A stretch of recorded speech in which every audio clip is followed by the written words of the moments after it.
je suis chargé de traiter une partie du deuxième point qu'on doit aborder et qui est l'émanation de ce séminaire et des actes qu'on a posés avant celui-là. Bon, d'ailleurs, ça, version Wolof bi laa waroon njëkk a def.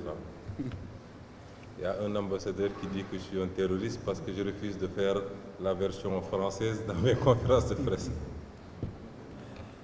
Kon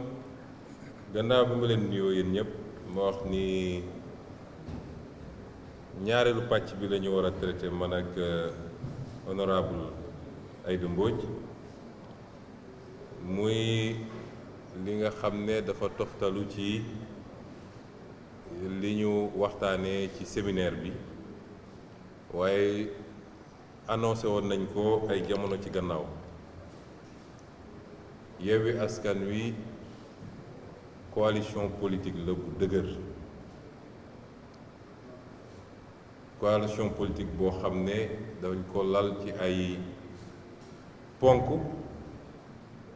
ay gor bokk ko waaye it ñu lal ko ci ay jubluwaay yu leer naññi yoo xam ne mooy objectifu coalition bi coalition Yewwi Askan Wi mooy li gën a màndargal ni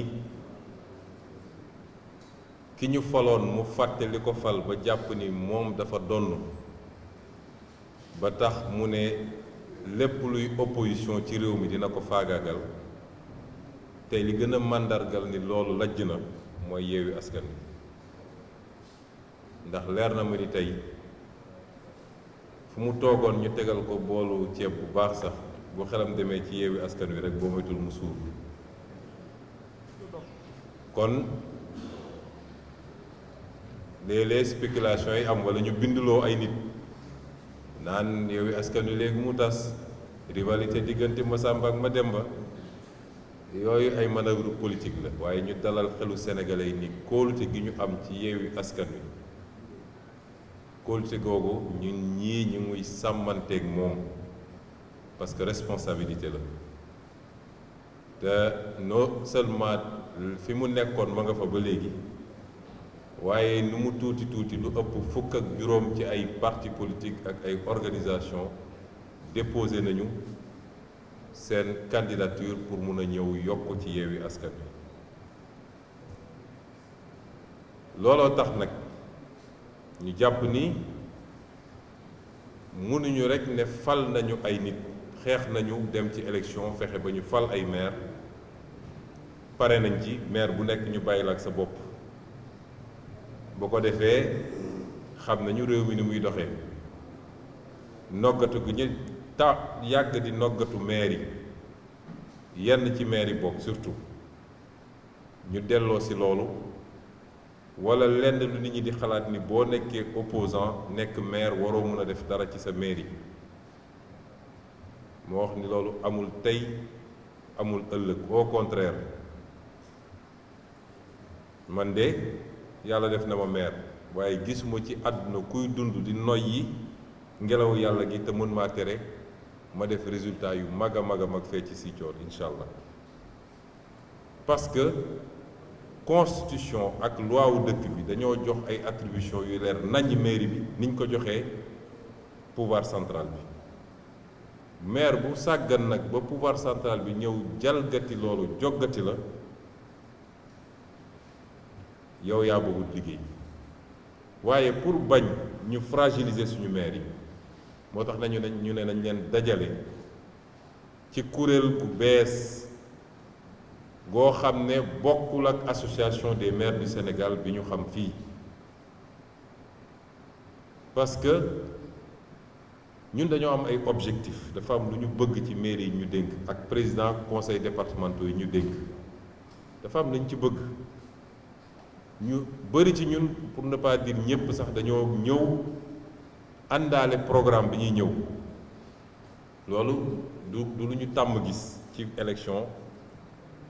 département wala commune waaye dañoo fenk ay programme ñëw présenter askan wi ay programme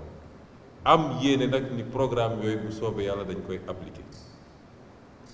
ñu ne nag maire yooyu ak président conseil départementaux yi soxla nañu ku leen jàppale ci encadrement ci formation parce que loo gis rek da nga koy jàng ndànk-ndànk ba keroog ngay mokkal moo tax ñu ne dañu taxawal benn kuréel boo xam ni objectif am bu njëkk mooy suñu maire yooyu faluñu leen rek fàtte leen suñu président conseil départemental yi faluñu leen rek fàtte leen suñu 81 élus yi bëgg nañu ñu continuer am benn lien bu étroit ñoom ak conférence des leaders waaye ñoom ak coalition bi leen fal te loolu mi ngi jaar ci ñu am benn plateforme boo xam ne dinañ leen offrir ay formation bii benn rek la woon wala ubbite bi rek la woon mais régulièrement dinañ leen woowaat ci yeneen thèmes yoo xam ne yu ñuy tànn la jël ay nit yoo xam ne seen xam-xam màcc na ci loolu ñu ñëw former leen ci loolu parce que dañu bëgg suñu maires yi nekk les meilleurs maires du Sénégal dañu bëgg suñu président conseil départementaux yi nekk les meilleurs du Sénégal également loolu bokk na ci objectif bu ëpp solo wala ci benn ci ëpp solo ñu ne it war nañoo mutualiser mooy lépp lu ñuy jànkonteel ci jafe-jafe ci ni ñuy liggéeyee ci biir mairie yi kenn ku nekk waruñu ko bàyyi rek moom muy nekk ci jafe-jafeem ak administration déconcentrée nekk ci jafe-jafeem diggante moom ak ñi mu war a administrer waaye ku ci am jafe-jafe war nga am foo ko mën a andee kenn ku ne andi xalaatam peut-être am na ku la ci ëpp gis-gis ñu jàppalante ci loolu ba wàññi problème yi gis ngeen ni maire yi léeg-léeg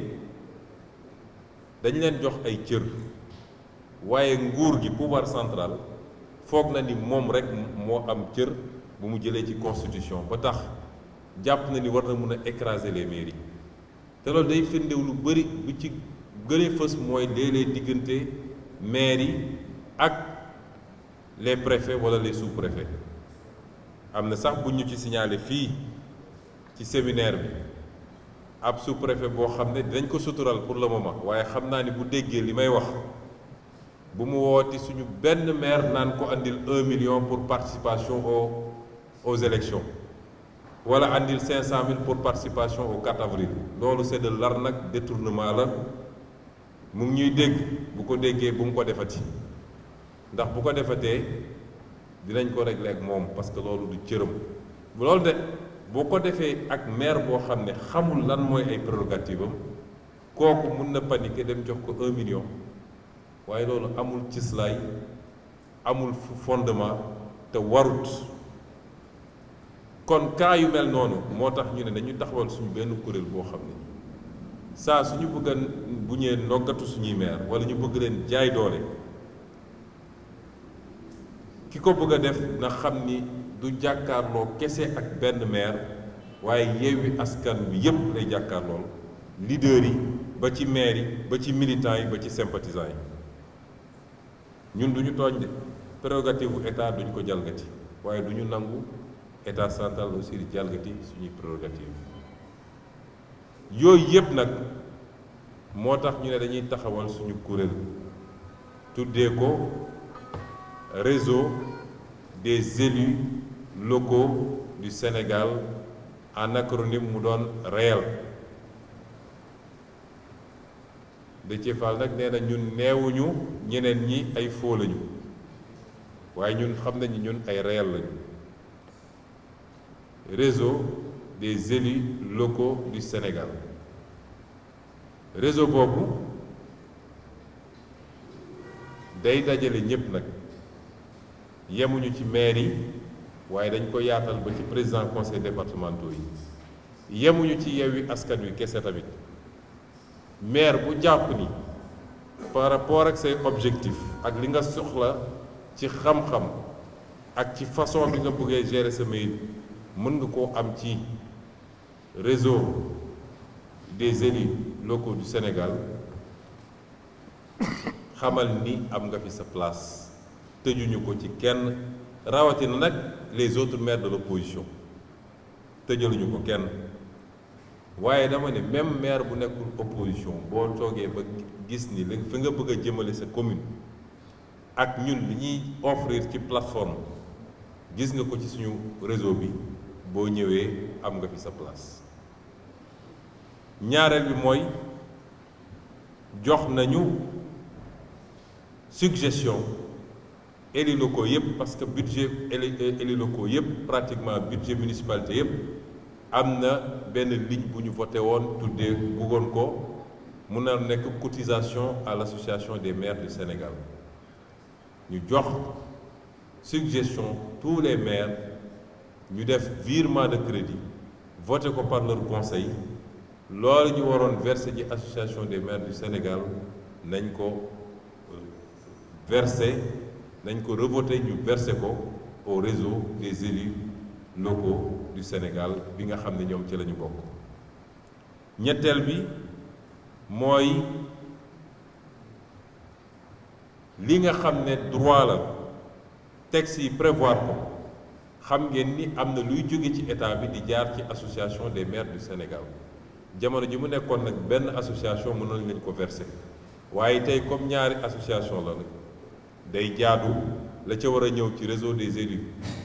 du Sénégal ñëw ci la war a dem ci association des maires du Sénégal dem ca, parce que loolu àq la te bañuñu ci dara ba ci dem ci devant la Cour suprême, parce que noonu la war a doxee. Un élu est un élu et on est sous le régime de la liberté d'association. nañu xam ni association yooyu du ay institution du loo xam ne loi moo ko imposé, liberté d'association la. maire bu mu neex sax nga ne bokkuma ci benn association dama bëgg mu leer, parce que dañuy jàpp ni léeg-léeg ay institution la comme ni assemblée nationale nekkee institution wala commune bi loi moo ko prévoir. déedéet, amul benn loi boo xam dafa prévoir ni dañu war a am association bu tudd association des maires du Sénégal. Liberté d'association la, daje nañu sur une base, j'allais dire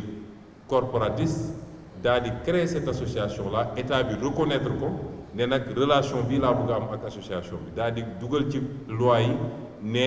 fonds de dotation bi nii, lii jóge fii nii, lii dina dem ci association des maires du Sénégal. donc bu ñu demee ba am ci ñaar yooyu yépp ku nekk dañu war a xool moo xam ko prorata moo xam leneen, ku nekk lañ ko war a jox ci loolu ñu jox ko ko. ñetteel bi mooy lépp luy nag kuréel ci international, xam ngeen ni les associations des élus dañuy bokk ci ay kuréel. defe naa Xalifa moom xam na yooyu bu baax, spécialiste la ci. am na kuréel yoo xam ne ay CGLUA, am na yoo xam ne réseau africain yi la, am na yoo xam ne réseau francophone yi la, les maires francophones, am na yooyu yëpp nag suñu kuréel dina ci abonné, te jàpp naa ni mooy doon kuréel gi ëpp doole gi gën a significatif Sénégal, parce que mooy li ñu defoon rek ñoom bi ñu génnee ci élection bi ñu gaawantu yuuxu fépp nag daal di coloré carte bi yëpp marron, carte Sénégal ne ñoom gañe nañu. waaye ku génn ci élection locale gañe woo Thiès, gañe woo département wu Mbacké, gañe woo Rufisque, gañe woo Kër Massar, gañe woo Guédiawaye, gañe woo Dakar, gañe woo Kaolack, gañe woo Ziguinchor, daanaka sax Pikine ni nga fexe ba écarté liste moo tax, waaye suñ ko jëloon ci commune d'arrondissement yi gañe woo Pikine, kooku soo taxawee ni gañe naa élection yi da ngay nax sa bopp. loolu nag bu génnee ci association maire du Sénégal gëm naa ni squelettu association moo fa des, waaye association nekkatu fa. ndax même sur l'international respecté nañu lépp nag, waaye dañuy xool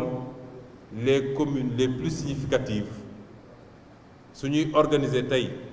année prochaine dañu organiser fii 2023 normalement le forum mondial de l'économie sociale et solidaire, ville de Dakar moo koy organiser. forum mondial de l'eau bi ñu jógee gis ngeen njuuj njaaj yi ñu def ba nangu ko ci ville de Dakar, mais loolu dootul am. ce sera la dernière fois, parce que noonu la mbir mi di doxee au niveau international. kon ñiy annoncé Sénégalais ni bis ni ki tey jàppale ni kuréel googu sampu na, dina dajale lépp lu ñu am comme élu waaye ubbi na loxoom ci bépp élu boo xam ne jàpp nga ni li doyen Cheikh Gueye di wax nee na association ba de baax li mu ci xam mooy champion du Sénégal en matière de tàgge semaine bu nekk moom tàgge le grand-père de tel maire et cetera ku jàpp ni nag li nga bëgg ci luy doxal jox jëmmal collectivités locales yi parce que dañu war a respecter les collectivités locales askan bi moo leen wóolu fal leen yaakaar lañ ci seen localité waruñoo jël maire tuuteel ko doydel ko ba maire tekkeetul dara ci réew mi ku yaakaar ni da nga war a bokk ci mouvement boobu di jëmmalaat les élus locaux parce que le développement ça partira de la base pour aller vers le sommet c'est les maires les premiers acteurs les départements les premiers acteurs du développement balaa ngay wax feneen ku gis sa bopp ci loolu nag ubbil nañ la association bi am nga fi sa place ma daaneele nag ci xibaar bi ñu jotandoo ñun ñëpp ni yokk nañu nombre de députés assemblée nationale jóge na 165 dem léegi 172 kon yokk nañ ci juróom-ñaar ñu wax ni ki fi nekk bi mu nekkee fii ba léegi musul consulter kenn musul concerter wala kenn buy jël décision yi ni mel léeg-léeg ñu dajale nit ñi ne concertation fekk ñoom la ñuy décider nañ ko bu yàgg moo tax ñun bi ñu waxee ci mbirum yokk député Yewwi Askan Wi dafa ne bi muy décider pour des raisons politiciennes mooy inondation am na Kër Massar ci càgganteem moom ci boppam mu dem Kër Massar amu fa solution mu bëgg a lu dëfal ñooñu mu daal di jël une décision politicienne ne def naa Kër Massar département boobu concerté wuñu laajuñu suñu xalaat waa Kër Massar ci boppam laaju leen seen xalaat bi mu demee nag ba ñu war koo jëmmal mu yaakaaroon ni loolu mu def noonu dina tax waa Kër Massar kontaan ba woteel ko mu gañe mu dem foofu ñu duma ko ba sëlëm ko fa ñu ne léegi dañu war a dem élection législative naka lañ koy doxale mu gis ni nombre de députés bi ñu am actuellement posé na problème parce que foo def département nag war koo jox un nombre de députés mu bëggoon ñun ñu jël responsabilité ni la ñuy yokk ñu ne ko suñu yoon newu ci ba nga koy def laajooñu débrouiller pour xam nooy def ak say député mu dem ne yokk na léegi nombre de députés yi yokk na ci juróom-ñaar ñu wax Sénégal yépp ni décision la moom dong du suñu décision waaye nag lañ ciy yokk te di ñaan Sénégal yépp exiger loolu mooy yokk député bi warul tax ñu yokk fukki dërëm ci budget assemblée nationale parce que budget bi ñu jox assemblée nationale dafa ëpp fi mu toll nii li ma leen di wax dama koo xam ndax député la gisuma njëriñ gu assemblée nationale njëriñ Sénégal ci ni muy doxee ci actuellement nii ba ñu war koo jox ay milliards et milliards député boo kii budget boo xam ne ñoom ñu yor majorité di ay député séddoo lañ fa nekkee suba ak ngoon séddoo li may wax nag mun nañ ko démontrer tey li ñuy yokk ci payooru député yi saa yu Moustapha Niasse di fay député yi jël 200000 yokk ko ci enveloppe 200000 yooyu boo ko multiplié woon par 165 députés 33 millions la 33 millions mënoon na créer 25 députés yu bees ñu leen di fay chacun 1 million 300 te duñu yokk enveloppe bi kon foo yokk 7 députés warul mun a justifier nga ne maa ngi yokki enveloppe bi sénégalais yi dañoo sonn xaalisu réew mi dañ ko yóbbu ci tabax école yi ci utal ndaw ñi liggéey ak ci am fulla waaye di fay ay politiciens rek yokk fay ay politiciens ñu nekk assemblée di tàccu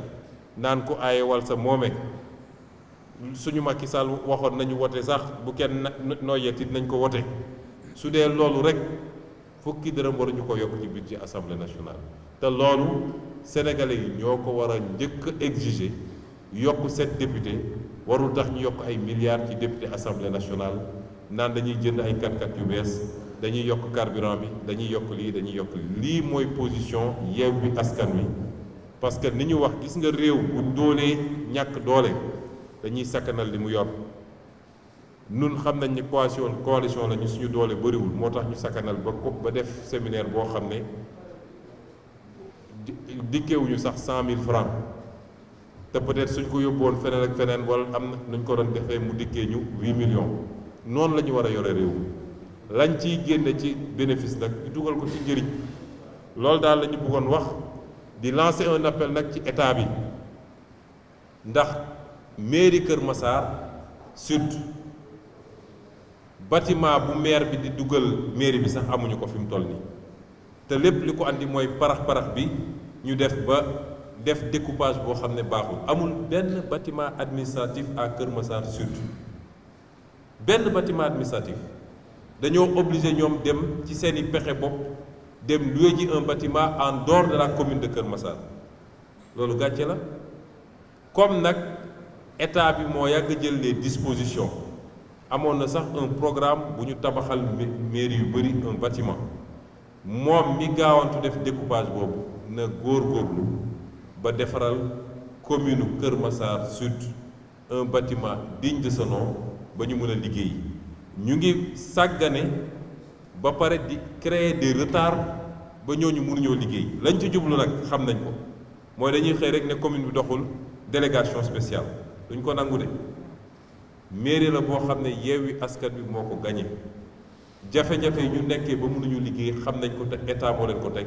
ne état bi tegg jafe-jafe yooyu ba ñu mën a liggéey ni ñu war a liggéey ñu ngi leen di gërëm leen sant salaamaaleykum. kuy candidat wu Yewwi Askan Wi rek loolu sama baat ca kaw dama koy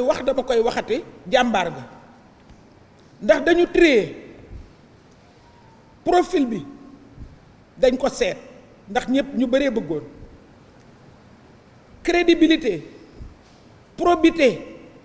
charisme kon yéen ñii fi toog mën ngeen a sagoo bu baax a baax seen nekkin ci Yewwi Askan Wi bañ nañ ko ba booba ba léegi suñu nee kii mooy Adama Sarr ma ne ko Kër Massar Nord bu ñu nee président conseil départemental Kër Massar man la Babacar Gueye parce que miin nañ leen ba ñuy investir lañ leen miin jëluñu n'importe qui rek dañ leen xam wóolu leen parce que da ngeen a yore image yu Yewwi Askan Wi Yewwi Askan Wi yéen lay bàkkoo yéen lay wàllee ji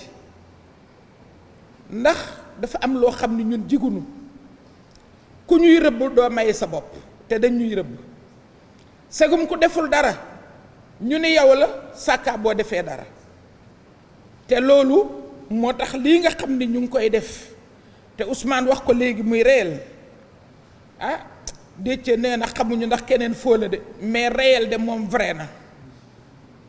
réel vrai na te ñi incarné réel aussi xam naa ni ay vrai lañu parce que ñun dañ ci xam dara ndax jàpp naa ni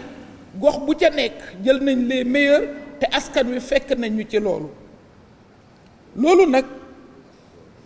ñu pour ko présenter au niveau national et au niveau international parce que dafa liberté d'association dafa am su fekkee ne yow jàpp nga de kenn du dem créer ay commune am de 200 habitants wala ay commune 500 habitants ñëw war a jouer sur le nombre la ñu dal assemblée dal ñu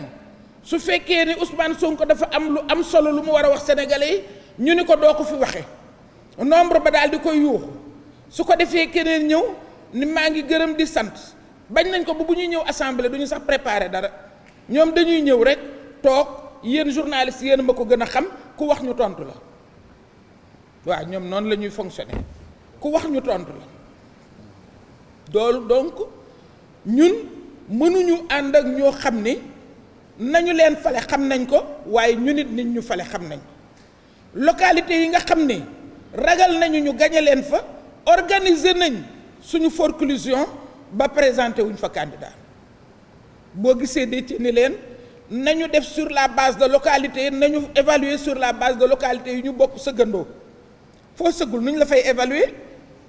foo nekkul ñoom ils ont organisé notre forclusion def nañ en sorte que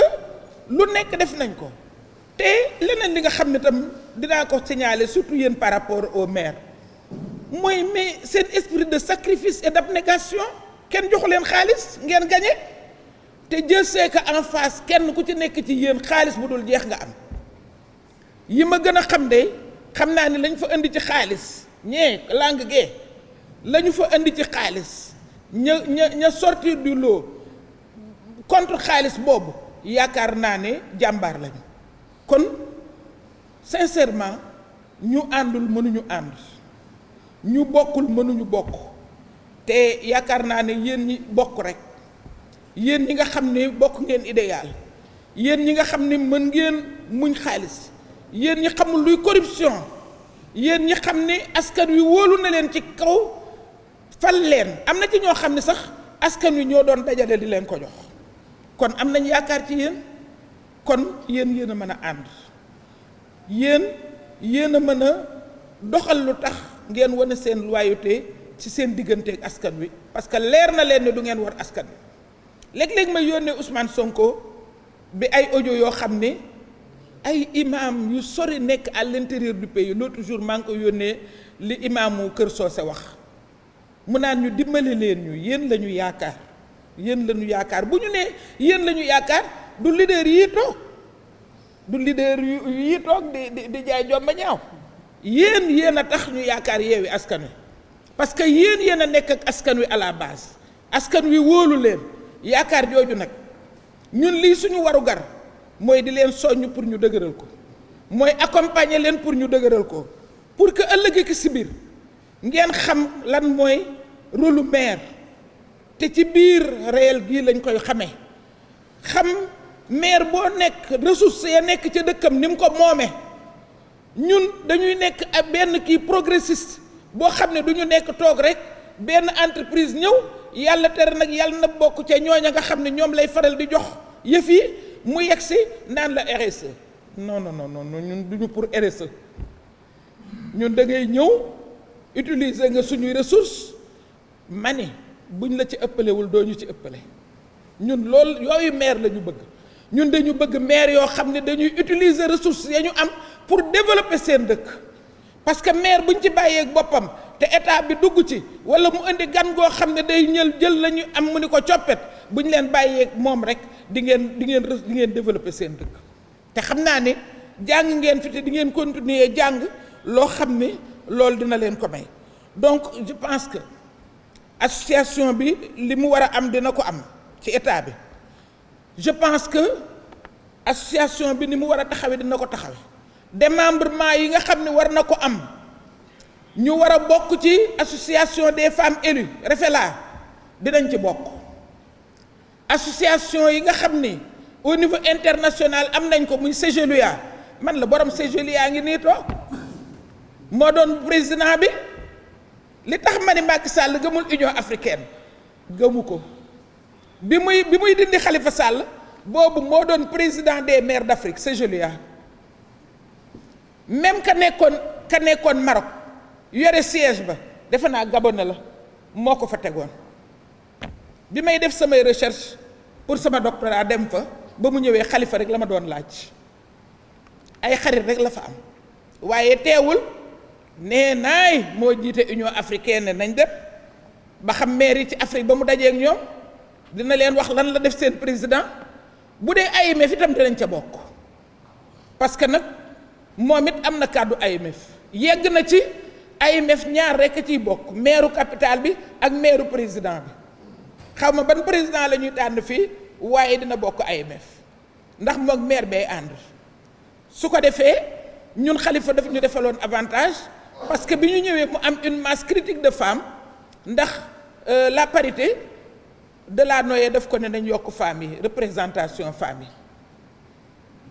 mais temps boobu même maire Centrafrique bi nga xam ne assuré woon na intérim présidence de la République, en tant que maire de Bangui rek lañ ko jële woon, mais Sénégal moom yóbbu woon na ñeenti jigéenu maire pour effectivement jëmmal la parité bi, jëmmal la parité. kon mesdames, messieurs les maires, dama leen di encourager, di leen féliciter, di leen wax ni il faut ñu dëgër ngeen sax,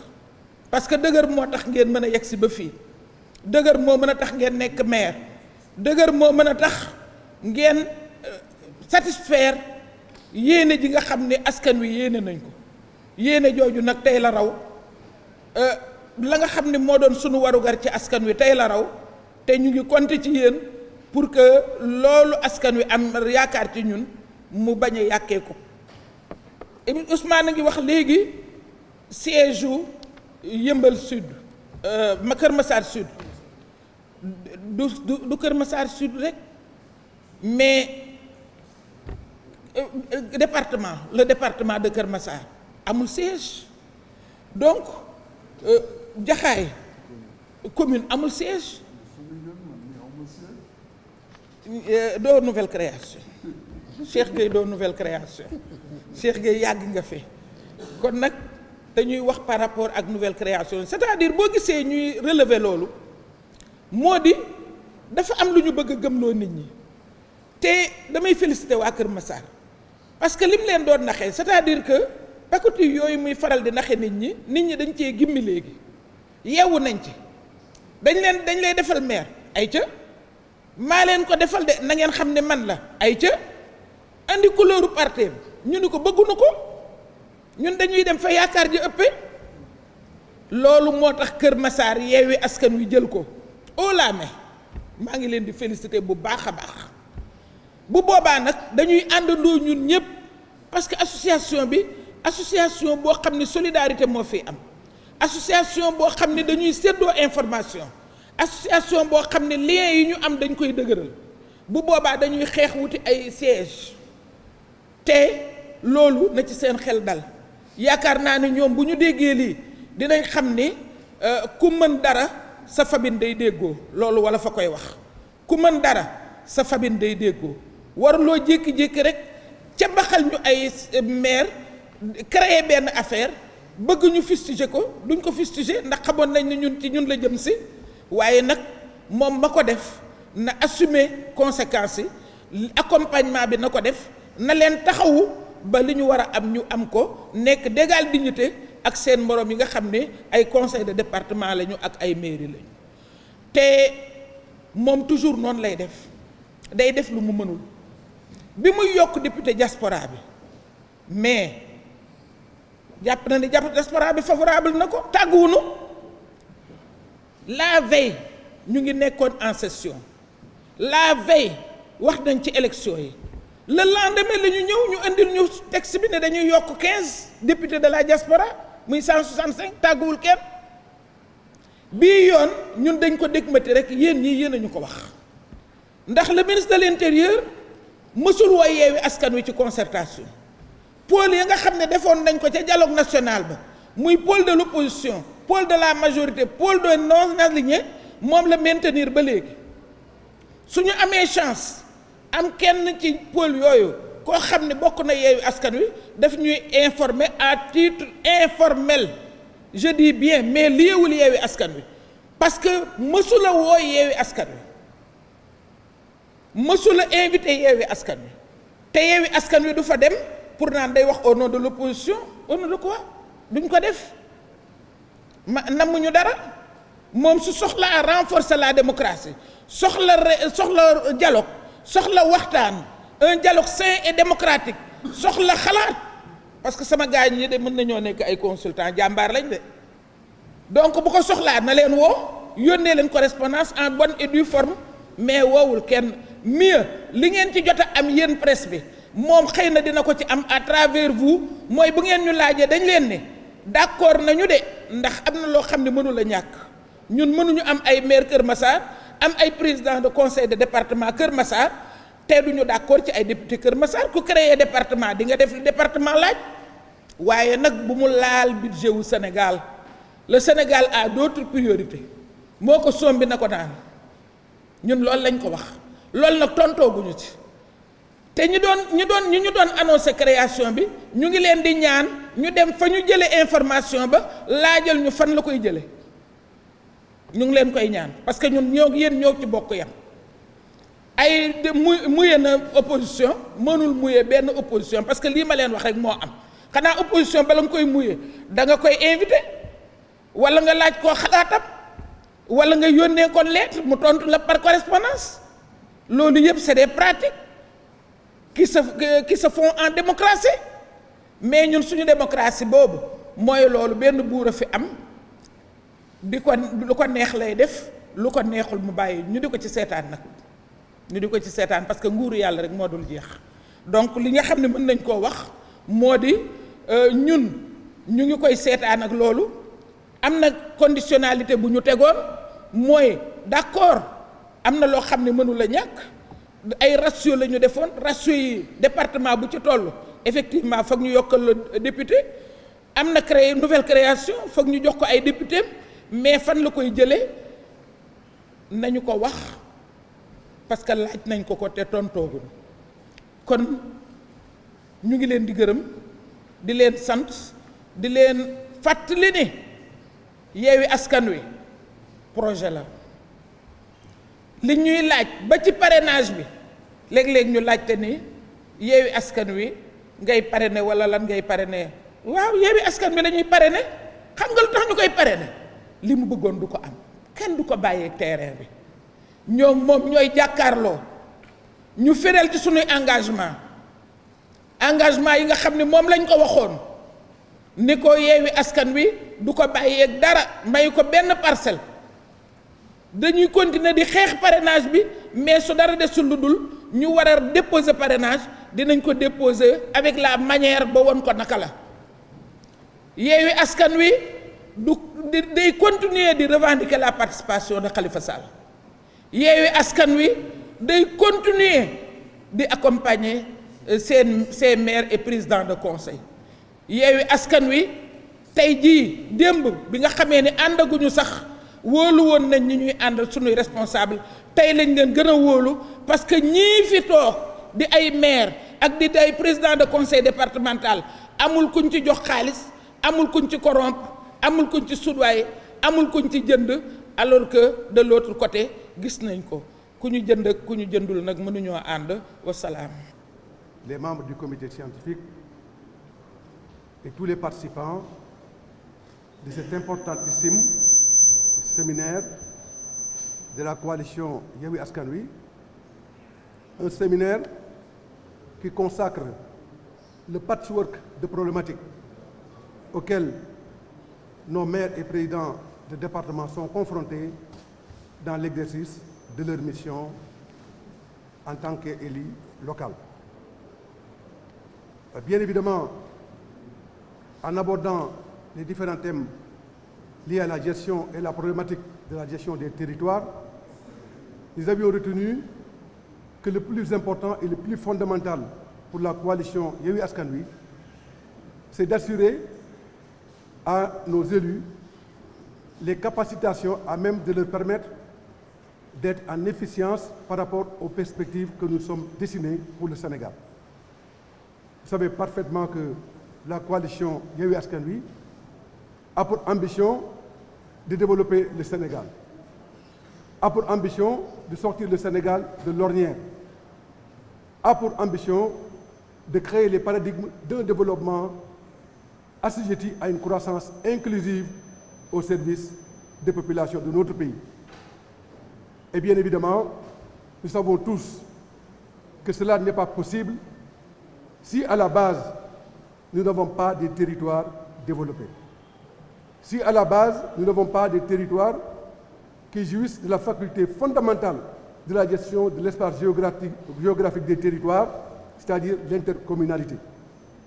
C'est la raison pour laquelle nous avons attiré l'attention de nos élus sur la nécessité de la création et de la mise en exergue de toutes les potentialités liées à l'intercommunalité des territoires. Puisque ce n'est qu'à travers l'intercommunalité des territoires que nous pouvons agréger les forces qui devront nous permettre de mutualiser les ressources au grand service des populations que nous sommes appelés à gérer. Ça a été aussi le séminaire de l'occasion pour les élus d'échanger avec les spécialistes sur les imperfections liées à la déconcentration et à la décentralisation. Vous savez parfaitement que l'un des hic, sinon le principal hic de notre décentralisation, c'est que bien souvent, dans ces différents stipulés, la loi confère aux collectivités territoriales des attributions, mais également, cette même loi ne donne pas à ces collectivités les moyens de l'exercice de ces attributions-là. Cela, bien évidemment, pose problème et c'est une des failles de la décentralisation que, bien évidemment, dans le contexte de l'évolution politique de notre pays à travers les changements et les mutations que nous voulons impulser pour le Sénégal de demain, naturellement, la coalition Yewwi Askan Wi reviendra sur ces paradigmes pour une plus grande efficience de la déconcentration, mais également de la décentralisation au service de la gestion de proximité des territoires pour les populations. C'est aussi l'occasion pour la coalition de revenir sur un des fondamentaux de notre engagement pour le Sénégal, c'est-à-dire la gouvernance démocratique, et dans un de ces aspects de la gouvernance démocratique, c'est-à-dire la transparence de la gestion des ressources publiques. Il est important pour la coalition Yewwi Askan Wi de ne ménager aucun effort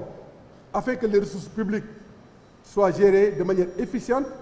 de manière efficace, au grand service des bénéficiaires que sont exclusivement les populations des territoires, donc les populations de notre pays. Il est donc important, en résumé, de dire que nulle part, nous ne pouvons développer le Sénégal si nous ne mettons pas un accent particulier sur le développement des territoires. C'est la raison pour laquelle, lors de ce séminaire, nous avons arrimé toutes les perspectives de développement de notre pays sur le développement des territoires. Oui, pour des territoires développés, oui, pour un Sénégal en harmonie avec ces principes de ces territoires développés, mais territoires développés dans le cadre d'une gouvernance démocratique, dans le cadre d'une gouvernance transparente, dans le cadre d'une gouvernance efficiente au grand service des intérêts des populations de notre pays. C'est aussi l'occasion pour nous, à travers ce séminaire, de prouver à la face du monde combien il est important et sacerdotal pour nos élus de se mettre exclusivement au service des populations. C'est aussi la raison pour laquelle tous les élus de la coalition Yewwi Askan Wi se sont engagés à ne ménager aucun effort pour qu'à la base, l'articulation de cette vision de Yewwi Askan Wi soit une réalité. Une réalité dans la gestion des ressources, une réalité dans l'exécution des décisions prises au sein des conseils, une réalité dans l'arrimage de cette perspective par rapport au bien-être social et au développement humain de nos populations. Sans pour autant être long, je voudrais terminer pour dire avec force et pertinence combien il nous paraît important de magnifier le rôle et l'importance des maires, des présidents de département dans la perspective du développement économique et social de notre pays. C'est la raison pour laquelle nous insistons encore une fois, afin que cette dynamique enclenchée par Yewwi Askan Wi et qui s'est auréolée par la brillante victoire de notre coalition lors des élections locales du 23 janvier puisse se concrétiser pour conduire le pays vers des mutations les plus importantes, encore plus importantes, pour le devenir de la nation sénégalaise, au grand profit de la défense de ses intérêts supérieurs. Je vous remercie.